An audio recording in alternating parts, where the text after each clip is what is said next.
All right, ये video है मेरे दो दोस्तों के बारे में जो आपको काफ़ी ज़्यादा हेल्प करेगा। ये वीडियो के बाद काफ़ी ज़्यादा लोग मुझसे हेट कर सकते हैं, पर मैं नहीं चाहता कि जो मेरे दोस्तों के साथ हुआ वो आप लोगों के साथ हो, क्योंकि काफ़ी लोग डेस्परेट हैं कि उन्हें पीएसयू में जाना है, अंडर 100 आना है। ये डेस्पिरेशन क्यों है, मैं किस बेसिस पे बता रहा हूँ, ये भी बातें करूँगा। पर सबसे पहले बात करते हैं मेरे दो दोस्तों के साथ क्या हुआ। एक दोस्त ने पहले ही हार मान ली, उसके बारे में इन्फॉर्मेशन कोई आपको देने की ज़रूरत है नहीं। दूसरा दोस्त जिसे पावर ग्रिड में जाना था और मुझे हमेशा कहता था कि मुझे पावर ग्रिड में जाना है, जब भी मैं उसे सब्जेक्ट के बारे में पढ़ाने की कोशिश करता था उसे सब्जेक्ट पढ़ने में कोई इंटरेस्ट नहीं था, बस उसे पावर ग्रिड में जाना था। उसे सोने की अंगूठी तो चाहिए थी, पर सोने की अंगूठी करने के लिए, मिलने के लिए जो हार्डवर्क रिक्वायर्ड होगा उसमें कोई इंटरेस्ट नहीं था। तो मैं आपको बोल ही नहीं रहा हूँ कि आपको पढ़ाई पहले से आनी चाहिए, आप पहले से किसी चीज़ में एक्सपर्ट होने चाहिए, आपके पास पहले से स्किल्स होने चाहिए। स्किल्स डेवलप किए जा सकते हैं जब ये आप में इंटरेस्ट होगा। तो सबसे पहले प्राइमरी रिक्विजिट है, प्री रिक्विजिट, प्राइमरी रिक्विजिट या फिर प्री रिक्विजिट क्या है कि मेरे पास इंटरेस्ट होनी चाहिए। अगर आपके पास इंटरेस्ट है तो आप रिक्वायर्ड स्किल्स जो रखते हैं गेट एग्जामिनेशन को क्रैक करने के लिए वो डेवलप कर सकते हो, और अपने स्किल्स के बेसिस पे एक टाइम स्पैन डिसाइड कर सकते हो अपने ड्रीम को अचीव करने के लिए। वो होती है रियलिस्टिक गोल। रियलिस्टिक गोल मतलब क्या, रियलिस्टिक ड्रीम मतलब क्या कि मेरे पास सारी इंफॉर्मेशन है, मैंने बड़ा तो सोच लिया, पर बड़ा सोचने के लिए बाद मुझे कितना टाइम लगेगा वो चीज़ अचीव करने के लिए वो भी पता होगा। और कितना टाइम लगेगा वो कैसे कैलकुलेट करोगे, अपने अभी के स्किल्स के बेसिस पे। तो एग्जाम्पल देता हूँ, आप लोगों को बहुत ही अच्छी तरीके से समझ में आएगा। मेरे 6 सब्जेक्ट्स हो चुके हैं, तो मैं अंडर 100 टारगेट नहीं करूंगा, मैं कोई पीएसयू के सपने नहीं देखूंगा, क्योंकि वो मुझे कोई इन्फॉर्मेशन दे ही नहीं रही, आधी अधूरी इन्फॉर्मेशन है, कुछ भी नहीं दिखेगा, डीमोटिवेशन आएगा अपने लाइफ में, जो कि मुझे बिल्कुल भी नहीं चाहिए। मेरे 6 सब्जेक्ट्स हो चुके हैं, तो मैं 60 मार्क्स टारगेट करूंगा। सिंपल सी बात। आपके सब सब्जेक्ट हो चुके हैं तो 100 मार्क्स टारगेट करो।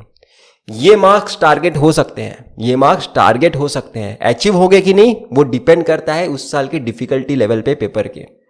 तो आपको कभी भी मैं बोलूंगा नहीं बीच वाले मार्क्स टारगेट करने के लिए, आपको कभी भी एक्सट्रीम टारगेट करने चाहिए जिस लेवल की आपकी प्रिपरेशन है, आपके स्किल्स डेवलप हो गए उसके बेसिस पे। अगर मेरे 6 सब्जेक्ट्स अच्छे से हुए हैं तो मैं 60 मार्क्स टारगेट करूंगा, मैं अंडर 100 रैंक टारगेट नहीं कर सकता, कि वो डिपेंड करता है बाकी लोगों की परफॉर्मेंस पे, पर ये डिपेंड करता है मेरे परफॉर्मेंस पे।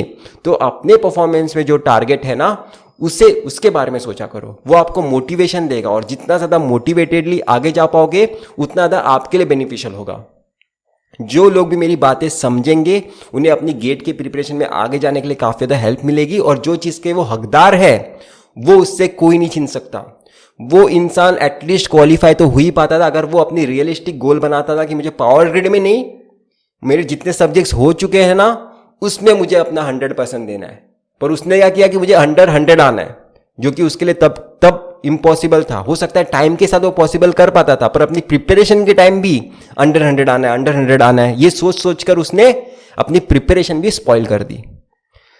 आपको मार्क्स टारगेट करने चाहिए, और मार्क्स अपने प्रिपरेशन के बेसिस पे टारगेट करने चाहिए।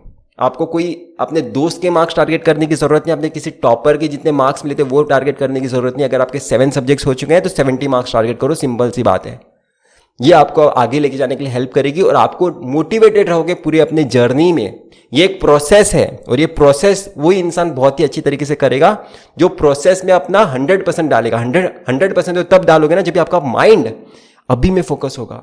जैसे ही अनरियलिस्टिक गोल बनाओगे तो बाकी लोगों के बारे में सोचना होगा ना, कि बाकी लोगों के डिपेंड है वो आपका अंडर 100 रैंक आना। पीएसयू में आपका होगा सिलेक्शन की नहीं, वो रैंक पे डिपेंडेंट है, और रैंक किस पे डिपेंडेंट है, बाकी लोगों पे।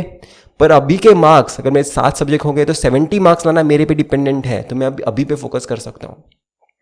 काफ़ी सिंपल वीडियो है, मुझे लगता है कि इससे काफ़ी लोगों को हेल्प मिलेगी, काफ़ी ज़्यादा हेट रेट भी मिल सकती है मुझे, पर मुझे कोई परवाह नहीं है, क्योंकि मैं आपको पहले से बोल चुका हूँ कि मैं व्यूज़ और लाइक वाले गेम से आगे जा चुका हूँ, मुझे कोई फ़र्क नहीं पड़ता। और मैं जिन ब्रांड्स के साथ भी कोलैबोरेट करूँगा उन्हें भी कोई फ़र्क नहीं पड़ता, ठीक है। मैं फन एकेडमी जैसे ब्रांड के साथ कोलैबोरेट करने नहीं वाला, जो मुझे बोलेगा कि आपके चैनल पे इतने व्यूज़ आते हैं तो ही हम आपके चैनल पे कोलैबोरेशन करेंगे, मुझे ज़रूरत ही नहीं उनकी। मैं चले गया आगे उस गेम से, इसलिए आपको मैं सच बता रहा हूँ, मानो मेरी बात। जो आपका ड्रीम है उसमें मुझे कोई प्रॉब्लम नहीं है, पर ड्रीम अचीव करने के लिए कितना टाइम लगेगा वो भी पता होना नेसेसरी है। तो इस टाइम में कितने मार्क्स आ सकते हैं उसके बारे में सोचो, क्योंकि वो कोई और इंसान नहीं लेके जानी चाहिए आपके हाथ से, जो आपको काफी ज्यादा डिमोटिवेट करेगा। हो सकता है आपके दोस्त के मार्क्स ना आए हो क्योंकि उसने बहुत सारी गलतियां की थी, पर आप ला सकते हो। इसे कहते हैं बिलीफ सिस्टम। डेस्पिरेशन और बिलीफ सिस्टम में सिर्फ दो ही चीजों का अंतर है। डेस्पिरेशन में कोई इंफॉर्मेशन नहीं होती, बिलीफ सिस्टम में बड़ा ड्रीम होता है। बड़ा ड्रीम देखने के लिए कितना टाइम लगेगा वो पता होता है, वो टाइम में कितने स्किल्स सीखने पड़ेंगे वो भी पता होता है। सब कुछ इंफॉर्मेशन पहले से अवेलेबल होती है, तब बिलीफ सिस्टम बन पाता है। बिलीफ सिस्टम ऐसे ही नहीं बन सकता किसी भी इंसान का, ये मैं आपको बताना चाहता हूं। तो होप कर रहा हूं मैंने आपको कुछ इन्फॉर्मेशन दी होगी। मुझे नहीं पता कि ये वीडियो मैं डालूंगा कि नहीं डालूंगा, अभी भी मैं डाउटफुल हूँ। तो इतना ही था इस वीडियो में, हम फिर मिलेंगे किसी वीडियो के साथ। Till then.